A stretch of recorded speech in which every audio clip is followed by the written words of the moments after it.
we worked with somebody to do some copywriting. And the offer was, I'll write this copy for your sales page, and copy, for those of you who don't know, is words on a sales page, for free. And in exchange, you'll run a split test. If it wins, we'll share in the upside that has generated for you. Sounds great in theory. Sounds great in theory, and is proven to not be for a number of reasons, which I will briefly describe. We got the first version of this back after this person had put time, obviously, into making it and setting it up. And I read it. In my opinion, it was, I mean, you said the word incel bait, and it was adjacent to that. It was like, don't stand by while lesser people get the things that you deserve. And like, you know, don't let that happen while you're in the corner resentful.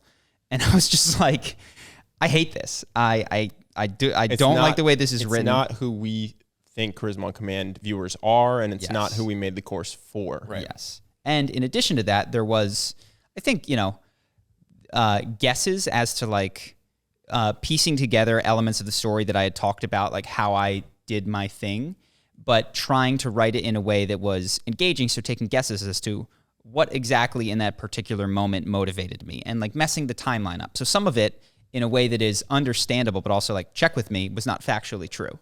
And so I'm going through the page, and we left a bunch of things on it, said, hey, change this at a high level. We moved, there was some miscommunication in the shuffle, and now this individual is upset with you because you haven't run the test fast enough because you were leading this. Yep. And we were kind of like frustrated with the quality of this page. So it's like, it's value lost in this interaction. Everybody has had the pleasure of feeling negative emotions in this process. And what Ben and I were doing, which you sort of checked us on, which was, we felt that like our primary obligation was to the word that we gave to this person, which is, we said, hey, if you write this page, we will then split test it. And then the guy sent us the page that he did put effort into, and his team put effort into it, and we didn't like it. And if I had just paid him 10 grand to write that, I would have gone, okay, cool, I'm going to kill this. Yep. I would have said, my deal was I gave you 10 grand. Here's the 10 grand. You gave me a page. I don't like it, so I kill it. But instead it was, you'll do this for free and we'll run it. So I felt obligated to instead try to make the page something that we could run, because I thought that it would be breaking my word to not run this page, even though I don't like it. And then last night you had a really interesting point, which was that there's another moral obligation as well, which is to not give that frame to people who like you. I'll let you say it. You have your own take on it. So Yeah. So, I mean, we can get into a few things here, but I've been in the personal life advice space for a very long time. You guys are in it, whether you want to brand yourselves that way or not. I feel that there is a responsibility people like us have to ensure there's a moral backing to what we say, because I've seen a ton of people, I've had conversations with people I won't name, who are just like, if they fall victim to this, it's their fault, you know? Or like, yeah, I know it's a scam, but if they fall victim, whatever, like they were stupid, that's on them. I don't think so. And I think this makes me a little bit of like an anti-libertarian, because I feel like it's erring towards, we need a set policy that helps people, avoid the worst of themselves. Yeah. But I realize there's a kid out there who's 17 years old, because I was a 17-year-old impressionable kid one time. And I feel lucky that the people who I took advice from and looked up to had my best interest in mind, or, weren't willing to say shitty things. So I'm not going to do that. And I'm going to think about that. It's why I don't talk about like nootropic drugs on my channel, because if I say anything other than this stuff is not researched, don't do it, there's going to be somebody who's like, oh, Tom is sort of interested in them. That means they're all good. I'm going to just go take them all, Yeah. So that's why I don't talk about stuff like that on the channel. And I guess that permeates every decision I make. Is this good for the audience? So when you guys told me about this, I'm like, I do think it was probably a mistake to make these promises up front, like especially there's no caveat on I'll run this only if it's good or only if we stand behind it. Yeah. But ultimately, at the end of the day, like, you're between a rock and a hard place, but the worst thing to do is to put something you don't believe in, you don't stand behind, in front of your audience and allow that to maybe influence them. Yeah, no. And what we ended up doing is putting a lot of work into editing it. And what you were saying is you would have just killed it, which I think is a reasonable alternative. I think so. Well, what you're saying is that implicit, so this is the way I was thinking, is like every contract has covert clauses, right? Like, and I will not, I don't know, use this information with your address to break in your house and hold you ransom. You know what I mean? Like it's not stated in most contracts, but it's implied. And so what you were saying is like, look, implied in any contract where anyone comes to work for my business is that you will do right by my fans and customers. And that means you will not lie, you will X, Y, you know, and I think also that you'll provide quality. And what we sort of got sucked into is this predictably irrational Dan Ariely free thing where like, oh, someone will do this for free and didn't take into account that puts us on the hook to fix copy that isn't honest or doesn't match the vibe that we want it to do, to, you know, deal with this person even if we don't feel that they're being, what is the word? Civil to it would like when we entered into this contract, and you're saying like no, it's totally reasonable for there to be covert clauses in there, which are the ones that I sort of just said. They can't lie and these sorts of things. But in any event, what we're going to do is we've now spent between Ben and I don't know, at least 5 hours going through this page, rewriting it in a way that I was like, I can stand behind this now. And we will do the split test because we said we would. But it was just really good lesson. So if you're out there, things that we learned.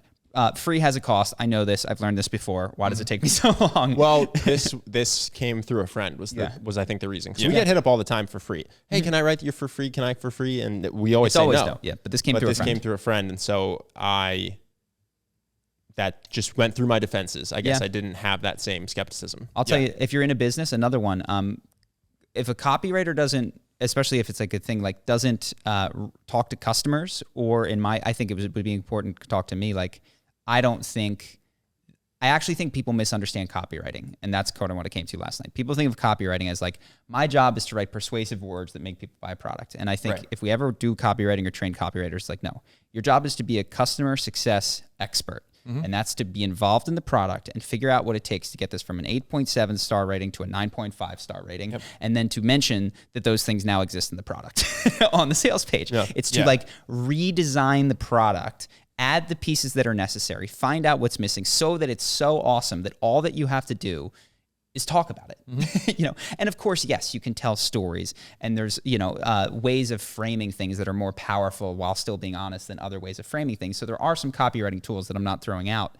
but having done this many times, I realized that like, that's how you have a winning sales page is you add to the product such that it works and sells more. So, anything else that you learned? Well, I mean, this is separate from the business thing, but something I took away from this was the message this person wrote me was quite entitled, I thought, and it completely triggered me to the point where I have gone from neutral / positive to like very negative on this person. If anyone asked me if they should work with them, I would strongly suggest not to. And they actually could have accomplished the same thing if they just come in more humble or like more requesting instead of demanding. And so it's just a good, lesson for me if I'm ever on the other end of trying to get someone to do something or do something faster, is coming in like they owe you and being entitled about what they have to do is so much less persuasive than coming in and explaining why you want them to. Let's make this concrete. I'm trying not to. Well, is there nuance here? Okay, so what you're saying is like, hey, I'll just give you a general thing, not this particular one. We, have worked hard on this. Could you please try and get it up? It would mean a lot to me as like for X, Y, and Z reasons. Like I understand that there's probably stuff going on, but if you could, I did this hypothetically. I did this for free and money's tight, and I know it's not your top priority by any means, but if it's possible to get it up by the end of the week, that would be amazing. So charisma question, is there nuance here? Because that position is coming in from a position of non-dominance. You're using a lot of, if you could just using some minimizing hypothetical requesting language. I've talked in the past, and I just want to see if I can make a principle here. That's not always appropriate. There's people that overdo the "if you could please just." So I'm curious if there's like a framework that one can use to know whether or not they should go in. What would be an example where you're better off coming in trying to be dominant? I think that there are people who habitually, I can do this from time to time, minimize their needs and requests. Could you just, and for that reason, get walked over because there's not an assertive line of like, can you stop that? And I guess there's still a question there, which is, hey, when you do this, it's upsetting. Can you stop that? As opposed to, I don't know exactly, but I have seen and can imagine times where it's a bit frustrating. Could you just, where you make it so tiny small that it just gets ignored. And so I don't know if there's a framework for one to decide, but I don't think it's always being a supplicative. No. Well, I mean, so I'll just say, for instance, in this example, we can try to work through it together. This person has like no leverage. They're not my boss. There is no mechanism with which if they were saying, if you don't get this up, I'm going to terminate the contract and you're not allowed to use it at all, that could be a stronger position. And you could still come in humbly like that. You say, hey, totally get if this isn't a priority for you. If it's not up by the end of the week, let's just kill it. Like, I'll own the IP, you do this. You know what I mean? Some form of adding real scarcity, which isn't a demand and it's not entitled. It's just here's how things are going to be, which I think is different than coming in and just trying to say, hey, it felt a little bit like someone coming into a restaurant demanding that the menu be changed. And then when the chef says no, they're like, I'm the customer, you have to. It's like, you're kind of saying don't overstate your position. I don't have to. I'm the chef. You can just leave. And so if someone's saying, hey, I'm allergic to cheese and everything on your menu has cheese. Could you please change it? Otherwise I'm going to leave. And then if the chef's like, no, it's like, okay, I'm really going to take my money elsewhere. Yeah. So I think, but either way, you don't have to be necessarily gruff about it. Okay. It's just about stating your position and being willing to take action, being willing to leave, saying, hey, I don't actually need here. I mean, if you want to be a strong position, like you say you don't need the upside from this project and it's been a waste of your time. And I've got it. You're gonna leave and just take the sales page away. Or if we can get it up sooner, that would be my first choice if that's possible. But I don't want to be on the hook anymore. What you're correctly identifying is, I think, and I don't know, that in this particular case and many others, that strong, hey, you have to, is to mask an inner feeling of vulnerability. And that does not come across well, because in this position, as you correctly identified, there is a vulnerability to their position, which is, I've already done this work and you don't necessarily have to. And I actually don't have any levers. And even morally, there's not a lot of reasons that I can compel you to follow through if I did bad work here. Right. So what you're saying is represent your position as it actually is, and it will go. Yeah, and maybe you vary it based on the person to person, but for me at least, it's just gonna be way more effective to come in and say, hey, I'm stressed. I was expecting money to be coming in from this project already and it's not, and I need the money. So could you get it up? I'm like, oh yeah, shit, sorry, I didn't realize that things were tight. I'll get this up ASAP. Like, that's going to be way more effective than possibly. I mean, I guess like that's appealing to your sense of goodness and decency. Yeah. But it isn't really providing any sort of business value to you for me to say, hey, I'm tight on But cash. It's also not, just to be clear, it doesn't provide any business value to just say, hey, I got you this 2 weeks ago. You have to put it up by the end of the day. It's like, this is also not valued to me. No, pisses me off. Not really a good way for him to provide value at this point. So. No, but I think what you can do is try to get a read on the person's ethics, or let's say their motivators, you know, and try to hone in on what will be persuasive to them. So you're saying he got a bad read on you? I don't know who that works for, but yeah, you got a bad read on me by thinking that acting like I'm your employee is the way to get me to do something. Yeah. So I have 3 business lessons that I pulled from this. Okay. But one of them was the way you reacted to how he said that, his tone. It's like his copy was full of this stuff. Like, get what people who are lesser than you. Thomas, you think you just get what I deserve. No. Look at how you reacted when he acted that way. I deserve this. Yeah. You know, dude, Thomas, you nailed it. You just said it. He wrote copy, and this is what always happens with copywriters. We had some guy, and again, not a bad dude. We had a dating thing, and he wrote it to himself. Yeah, this was great. I actually really liked this guy as a person, but he clearly had a lot of struggles with women, and the copy he wrote was very emblematic of that. And so you nailed it. They write deserving copy, which is, I hate the word deserve. I think I took it out almost throughout the entire page, but the concept of deserving something to me is so tenuous at best, but it was rife throughout this page. And there was a lot of it's not your faults, which is classic copywriter, and a lot of unjust worlds. And you're like, oh my God, that's, what do you know? That came through strongly in those words. Actually, that's a great brilliant takeaway, man. What they write Yeah, that represents what's going on in their head. Yeah, that's sharp. Sorry for shouting over you, but you just freaked me out. Go ahead. By the way, that shouldn't be the case. A good copywriter, like our sales page, to the extent that it's done well, is because it doesn't represent Ben Altman at the time. I interviewed 30 people and then tried to represent them on the page. So a good writer shouldn't do that. But I do think, it's funny enough. It seems like this person's. I mean, that's like the natural shortcut. If you don't go out and get what your customer wants, then you're going to naturally lean on what you think you would want if you were in a situation. Yeah, you just try to pretend you're that person. So what else you got? Well, I mean, the fact that you guys took the recommendation from your friend and then agreed to this deal without really any objection, that's just the power of testimonial right there. Yes. So, yes. Testimonials are the most powerful thing ever. We've seen this, and I'll say you guys have seen the end of our Charisma University sales, and they've evolved over the years. A little podcast insider tip: when we added testimonials, we 4 times conversions, which is sales. So the same thing. Hey, this is what's in the program. Here's what it does. I think it's good. When we added the quotes of people who have emailed me, 4 times as many sales. Yeah, we also hired a business coach solely because Tony Robbins said he was good. Yeah. Dude, testimonials I think are, and this is it. Word of mouth from people you know is the most powerful sales force. Yes. And so build a business that creates that. But and yeah, go read you guys have read Influence, I'm guessing. Yeah, of course. Cialdini. Like the whole chapter on liking, like people want to listen to those who they feel are like them, which, you know, your friends are like you. Yeah. So you listen to them. And then the last thing was... sometimes it is useful though. Like, so for instance, we could probably delineate why you have great audio and great video quality in your $5,000 videos. camera last night because you said, hey, you should hang do on. it. It's 2 cameras for $5,000. We didn't do any research. We didn't Literally not a we link. didn't Google and say, we said, oh, Thomas says these are the best cameras, and we bought them. And I actually don't think that's a bad tool there. Yeah, like, so what do they call that? Like the expert fallacy or the expert bias, right? That's a useful heuristic. You know, if I go into my doctor and I'm like, are you sure that I should be taking ibuprofen here? Because I see these chemistry diagrams in here, and then there's this like number needed to treat statistic that I got from, like, no. At a certain point, I need to trust my doctor for certain things because I don't have, you know, so there's like always this dance between like being skeptical. Don't trust surgeons though.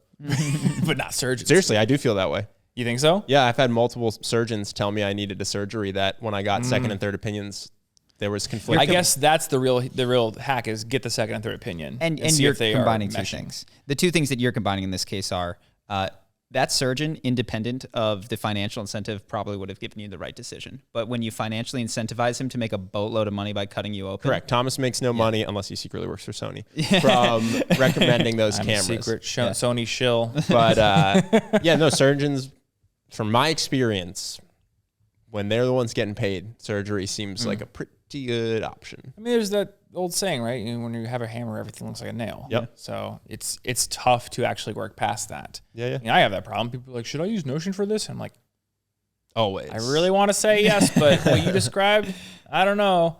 Or people will be like, should I invest the same platform you invested in? I want to do absolutely no thinking. I'm like, okay, well then no. Because like that, and that's something like I have certain influencer friends who are like, if I don't use it personally, I won't recommend it. And I think that's stupid because there are products out there that are tailored for people who are not like me. So for example, try to follow that rule. I don't put my money into Wealthfront because I am not willing to give the 0.25% management fee to them because I know I can go build my own portfolio. Yep. I do it on M1. I have a specific portfolio that I've constructed that I think is a little bit more aggressive than just throwing it all into SPY. And I like it. But I also know what a management fee is. And I also like to read investing books. And I when I hear friends say, I do not want to think about it, I understand the fact that if I say, okay, here's what a 3-fund portfolio is, international diversification, a bond fund, and putting most of your money in the stocks, that's like TV stat for them. And when you give people too much detail or too many choices, they will fail to make a decision sometimes. So if I hear, I want you to give me one word, just tell me where to go. It's Wealthfront. Happily, you will give up the 0.25% other than because the alternative is not investing at all. We're not sponsored by Wealthfront though, so Justin, can you just bleep every time that he says Wealthfront out of here? And then we'll contact no free lunch. All right, it's like when Kawhi Leonard threw the Gatorade away. I agree with you very much in that. In order to recommend something, we have several things, but one of them is, do I use it or would I recommend this to someone in a particular position? Do you believe in it? Yeah. I believe in it, but I don't use it because I have a different set of needs. Well, I would do it. So we have some questions for our sponsors, and one of them is, do I or someone I know have a strong? So for instance, I make the Charisma on Command videos now, but if we had a sponsor who I'd never used, but if Charlie had used Hims and thought it was incredible, I would feel comfortable going up there and saying, from what I've heard, Hims is great if you have hair loss problems. I wouldn't say I take it because I don't, but that would be good enough for me. Yeah. Like, so it's not that I personally have to, but I do want to know individuals. Yeah, you want to get somebody you trust used it. I wouldn't just trust their website saying that they're good, being like, oh, that's good enough for me. Like I'm looking at a motorcycle right here. You guys can't see it, but so I ride a Triumph. It was my beginner bike, but I'm 6'2". I've mountain biked my whole life. Like I am not the average 17-year-old kid who needs a small beginner bike. Like a 900cc Triumph was fine for me. That being said, Triumph does not make a bike that I would consider to be a beginner-friendly bicycle or motorcycle. So if someone's like, what should I buy if I want to get into motorcycling? I'm never going to recommend the bike that I bought because I know that I'm the edge case. And if it's like someone who's never ridden before, they don't do downhill mountain biking, I'm like, you're going to go buy like a Ninja 350 or something really simple or Honda Rebel. I've never owned either of those bikes, but I know people like 5'2" girls who ride those. I know them well enough to know that's the thing to recommend. You recommended me a Sony that you don't have. I think that makes perfect sense. Yeah, because I shoot Canon. And the thing is, like, if you want to do a long podcast like this or a long whatever you're doing over there. On a tighter budget. I don't know if it's like a secret project, but. It's D&D. No. Okay. We talk about it all the time. Okay, if you want to do a long D&D thing, Canon does not make a camera that doesn't have that stupid 29-minute recording limit until you get to the $6,000 C70. They just don't. So if you don't want to pay $6,000, and I'll happily recommend you $6,000 cameras if you want. If you don't want to pay the 100 guy, you got to go Sony. So let's do the third. What was the third business thing? The third one is when you took the deal of I'll do this for free, but I get the upside for 4 months. You are giving him the incentive and basically carte blanche to abuse your audience because all he cares about, or at least you should assume all he cares about, is getting the sale. It doesn't matter how he does it. It doesn't matter if he damages your reputation doing it. It doesn't matter if he turns away like if he could bring a ton of people in, but most of them hate it, they're going to come away hating you guys. Yeah. If I'm like, hey guys, give me $500 and I'll turn it into $1,000 and I get to keep $100, like, I don't know, I could go to the mob and like get you guys in debt or something. I don't know. So like if I'm going to bring somebody in and they get upside in terms of sales percentage, I want them to be part of the team and I want them to be part of the mission. I am increasingly moving towards that. So in the past, I wanted the thinnest organization and contractors if we ever needed them. The pitch was, though, that there would be ongoing, like this was project 2 of 8 on a document that he and I went through. But let me put it this way. We were both fine not interacting very closely with him. And now in the future, it's like, I'm more of the mindset, like, look, if you're going to come work with us in any sort of meaningful capacity, we got to sit down and talk. Yeah, I am Hope that you guys enjoyed that clip. If you want to see more like this and have us do more podcasts, we are 100% funded by our generous patrons. And if you'd like to contribute, there's a link in the description, and we'll have one pop up on the screen right here so that we can do more podcasts where we have fun conversations and hopefully some deep ones like this. Either way, hope that you enjoyed the video, and I will see you in the next one.